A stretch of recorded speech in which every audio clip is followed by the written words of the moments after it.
Muito bem, agora sim o papo é sério sobre saúde e você deve estar pensando, né? Osteopatia, tenho vontade de fazer, tenho vontade de conhecer um profissional da área. Chega mais porque hoje você vai entender as atuações desse método super legal. Bom, com o principal foco na origem da dor, a osteopatia é um método que age como meio de diagnóstico e tratamento através de recursos manuais, ou seja, utilizando-se as mãos como instrumento de trabalho, por uma abordagem terapêutica do corpo como um todo. Isso é muito importante. Pode até parecer um pouco complexo, mas se a gente entende melhor essa forma de tratamento que ganha cada vez mais espaço, eu quero que você entenda, na verdade, essa forma de tratamento que está ganhando muito espaço. A gente vai conversar hoje com a fisioterapeuta, osteopata, a doutora Louriane Mauruto aqui no programa. Doutora, muito bem-vinda ao Vida e Saúde, que bom falar contigo sobre esse assunto tão necessário. Eu tenho visto muitas pessoas sofrendo com dor, por isso eu acho que o programa vai ser muito bom hoje contigo, viu? Bem-vinda. Obrigada, Teura. Obrigada a todos. Estou muito feliz por estar aqui, podendo colaborar com esse tema, que realmente é o nível de dor e desconforto neste momento tão complicado que estamos vivendo, ele vem aumentado cada vez mais, significativamente. Doutora, eu acho que é interessante você explicar um pouquinho para a gente o que é a osteopatia, porque não é eu não sei se eu posso dizer que é uma especialidade, mas não é uma coisa que a gente vê em todos os lugares, nem todos os fisioterapeutas ou profissionais da saúde estão preparados ou habilitados para aplicar os métodos da osteopatia, não é?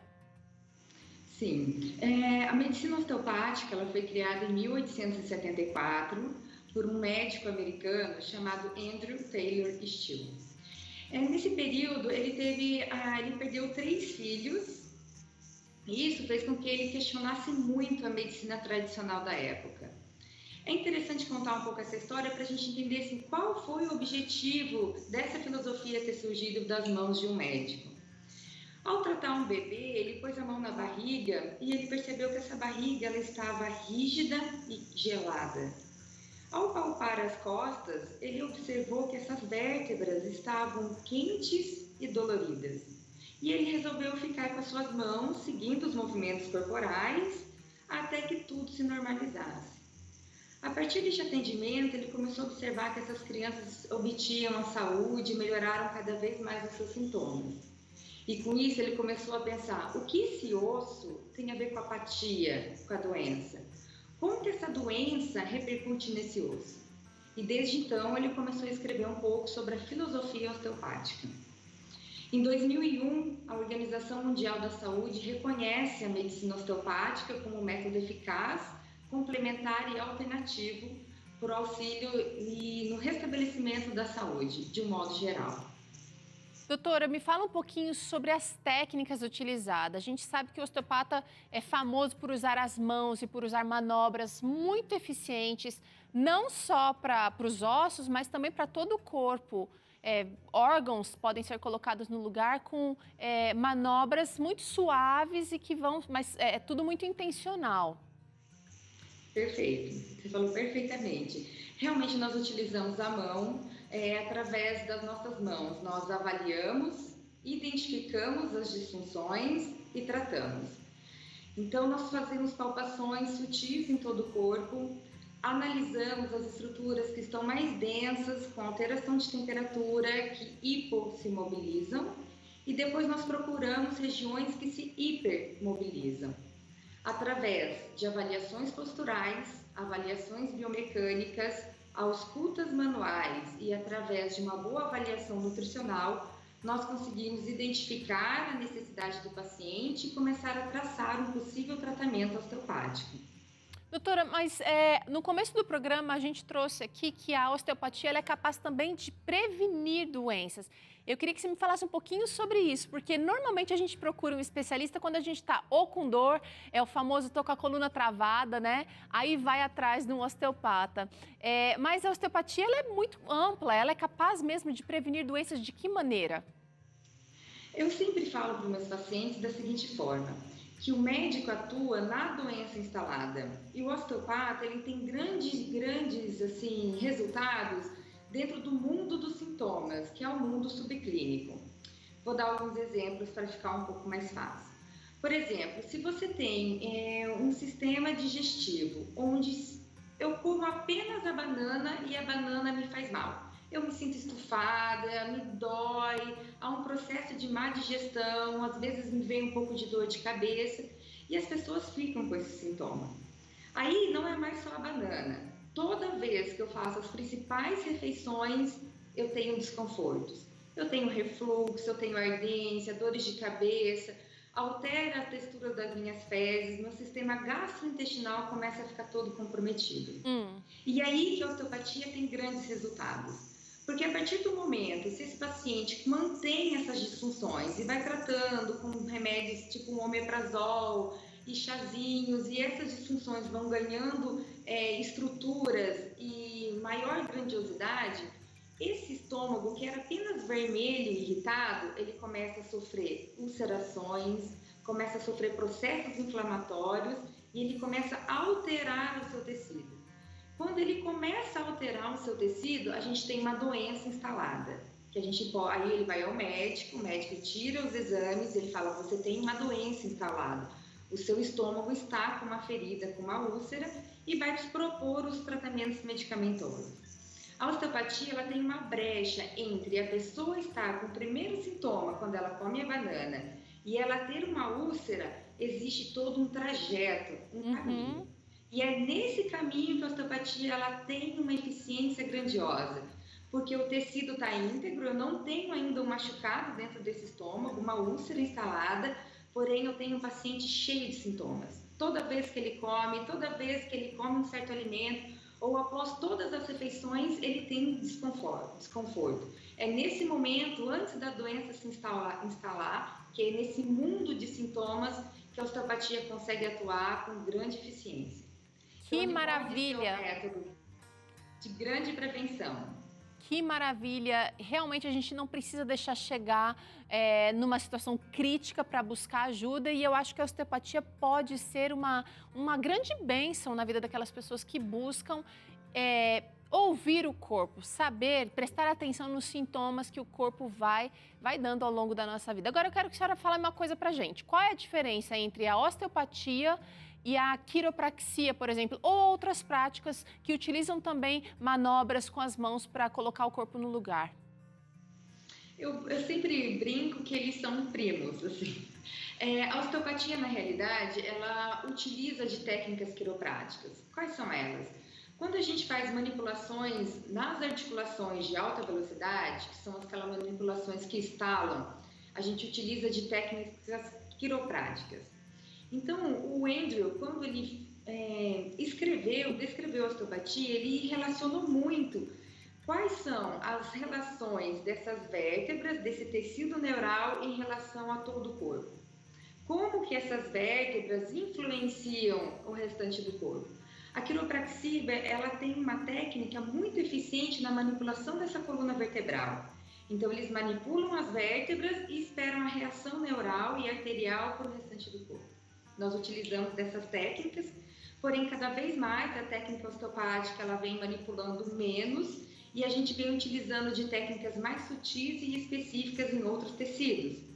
Por exemplo, em vez de eu manipular a vértebra T9, que é a vértebra que inerva esse estômago, e simplesmente faço uma manipulação rápida, eu posso trabalhar diretamente nesse estômago, trabalhar nessas artérias, qual é a relação desse estômago com o diafragma, com os órgãos vizinhos, e permitir com que todos esses tecidos fiquem livres, se movimentem livremente, recebam a nutrição pelas artérias e recebam as informações necessárias pelos nervos, utilizando de outras técnicas. Por exemplo, a fisioterapia convencional. A fisioterapia convencional é muito eficiente na reabilitação. Eu tenho uma fratura, passo por uma cirurgia de reabilitação dessa fratura. Certo. Eu sou encaminhada ao fisioterapeuta e ele vai, através de técnicas de reabilitação, me reabilitar para a minha função. Já o osteopata, quando pega um paciente, por exemplo, com uma tendinite crônica no ombro, ele não vai só reabilitar para que esse ombro volte a funcionar, mas ele vai avaliar quais são as relações, o que aconteceu, por exemplo, por que esse tendão foi inflamado. Quem fez com que ele se desgastasse ou ele ficasse se movimentando tanto até ele se inflamar?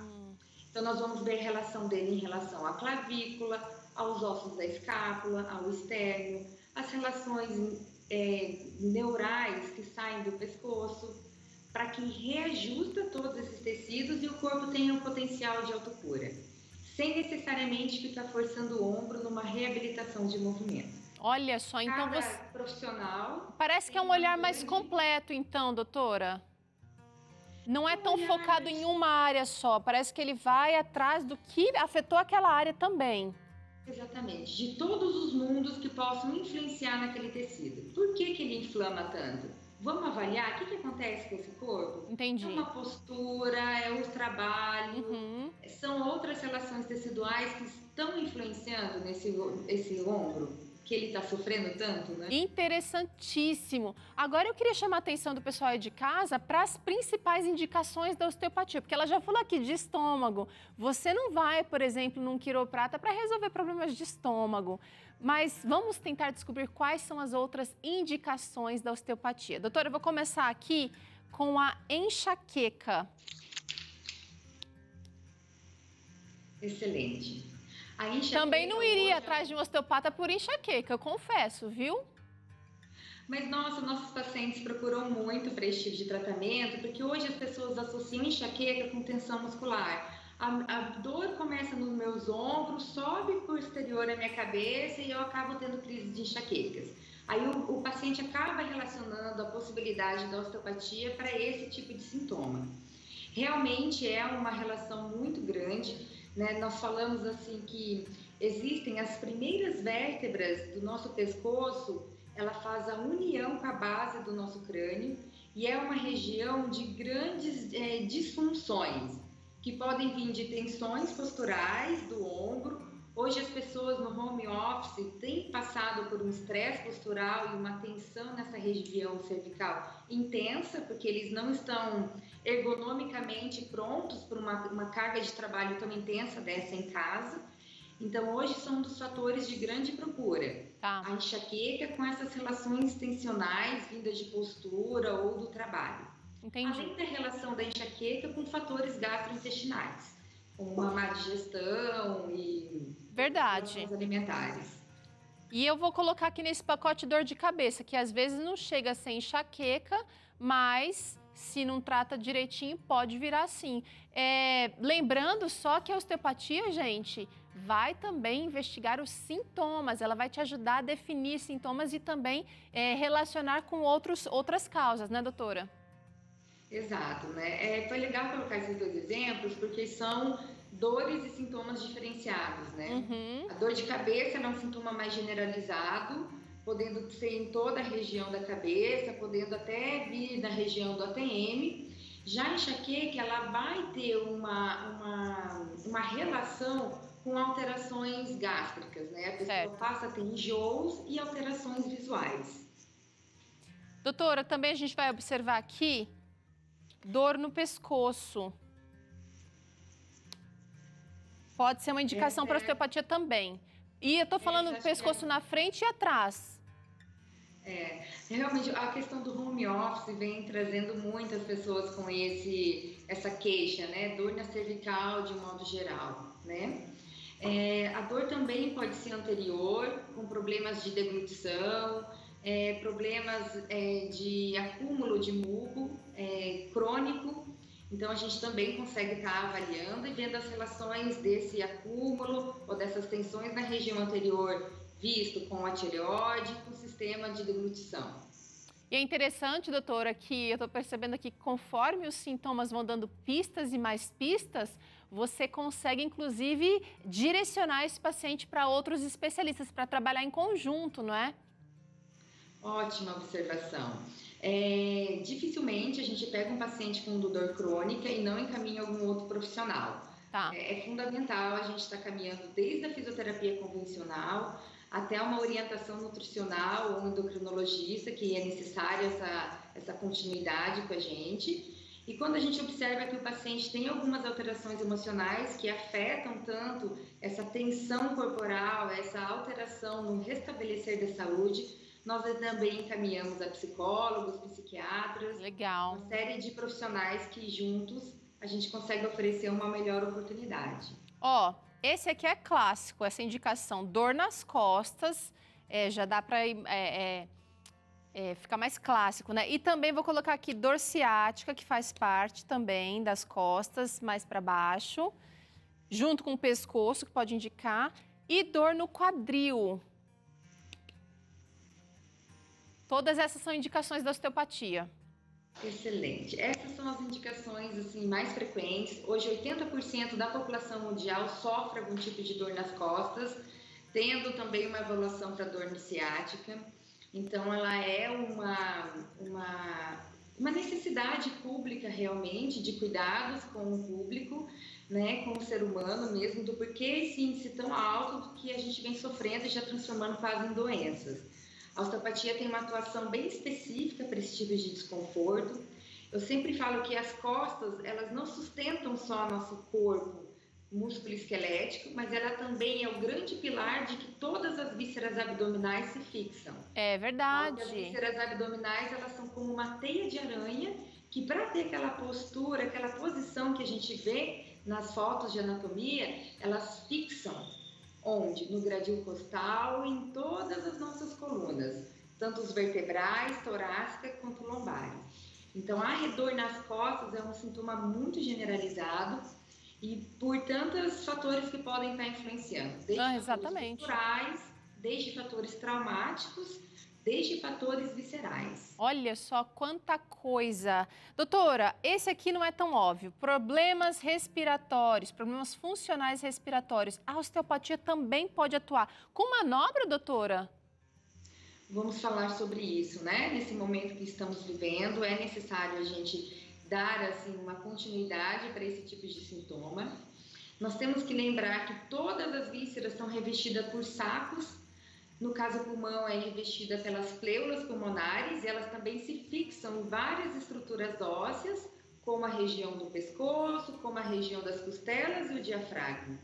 Então, manipulando essas estruturas, permitindo que elas fiquem livres, a gente pode sim dar um conforto maior para pacientes com alterações respiratórias. Uau. Desde alterações crônicas, né, como enfisema pulmonar, crises agudas, como também paciente pós-Covid, pacientes que passaram por situações específicas de inflamações pulmonares. Nossa, demais. Você falou isso aqui, agora a gente fica pensando, né, que talvez alguma dor torácica nas costas pode indicar um problema respiratório que a gente, como leigo, não faz ideia. Muito interessante isso. Constipação intestinal também não é óbvio, mas o osteopata pode ajudar com manobras também. Vou trazer aqui problemas funcionais digestivos, porque tá meio no pacote, digamos assim, doutora. Eu adoro esse assunto, constipação intestinal e problemas digestivos. É dos assuntos que eu mais estudo. E quando se fala em saúde da mulher, né, a saúde da mulher também está bem relacionada a esse tipo de alteração. A constipação intestinal ela é um fator ela é multifatorial. Existem várias alterações de hábitos e comportamentos que podem influenciar. Mas também existe uma questão de maturidade desse sistema gastrointestinal quando a gente é criança. E às vezes algumas alterações dessa maturidade, desse desenvolvimento desde o bebê, pode refletir muito na fase aguda, como pessoas que sofrem de constipação desde a infância, né? Olha só. Eu não me lembro de quando eu tive essa função regularizada. Então, tem muita coisa aí para a gente trabalhar, muitas relações para fazer e muitos benefícios também para promover. É verdade, eu já vi gente se tratando com osteopata nessa questão e foi muito, muito eficiente.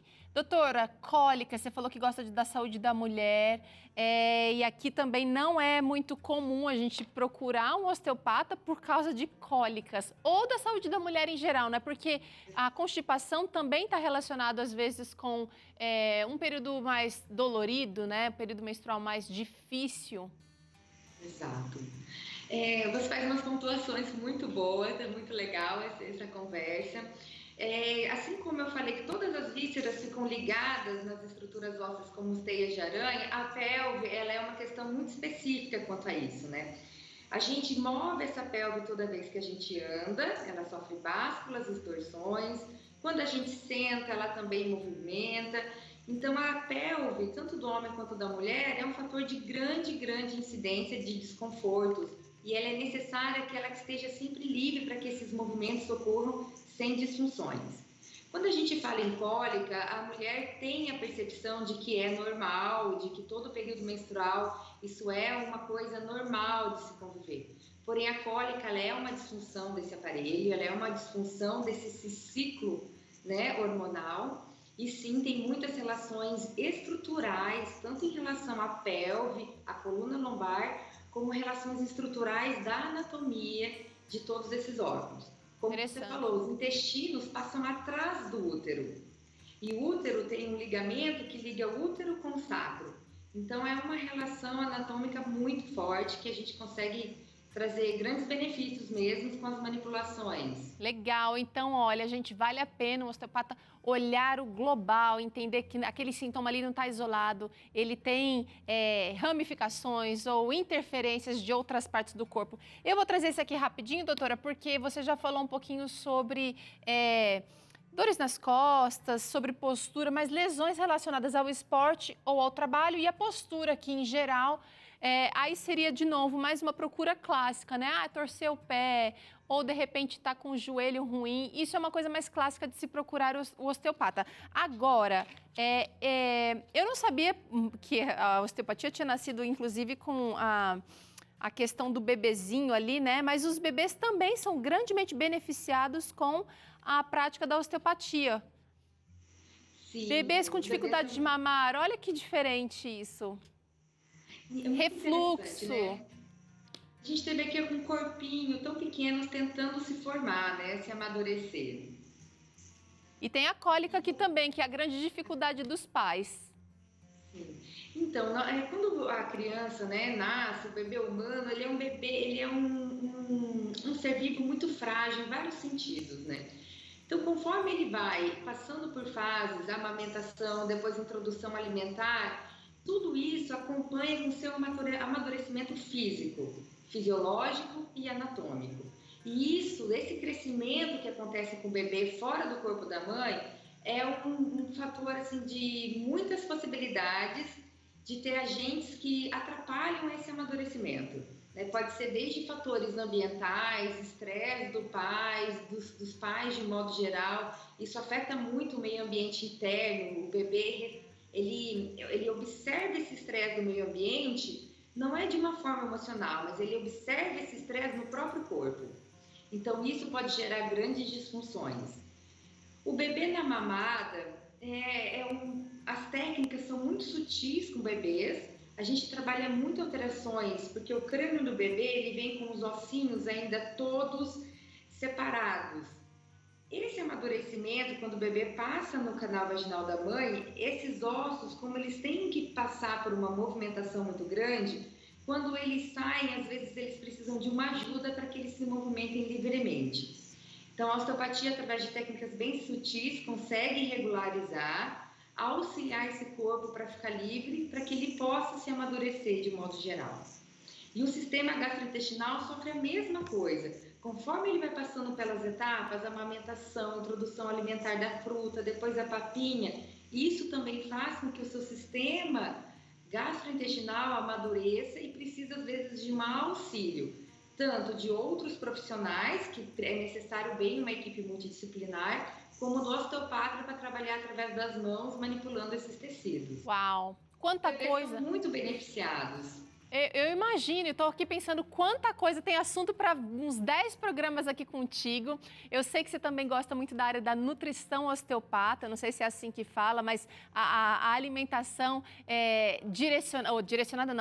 interferindo muito nesses tratamentos, mas eu quero deixar isso um assunto para uma outra oportunidade com você aqui. Doutora, quero te agradecer pela participação e dizer que as portas estão abertas, viu? Eu quem agradeço, é muito bom falar. Eu sempre uso uma frase de que o médico educa e o professor cura. Então, quanto mais profissionais da área da saúde estiverem falando sobre o corpo, como que funciona, que eu acredito que é um direito de todos ter informação de como o corpo funciona. Quando eu tenho informação de como é o meu corpo por dentro, eu domino, tenho mais informações para me compreender, para eu ter critérios para buscar ajuda. É Então, verdade. É um prazer estar falando. É verdade, falou tudo. Obrigada, doutora. Até a próxima. Eu que agradeço. Até. Bom, a gente vai fazer um rápido intervalo aqui. Na volta tem claramente com o Dr. César Vasconcelos fazendo um alerta interessante sobre aspectos da ideologia do feminismo. E ainda tem receita por aqui, que é o suco de pera com uva e o suco rosa para você fazer e arrasar aí na sua casa. Não sai daí, não.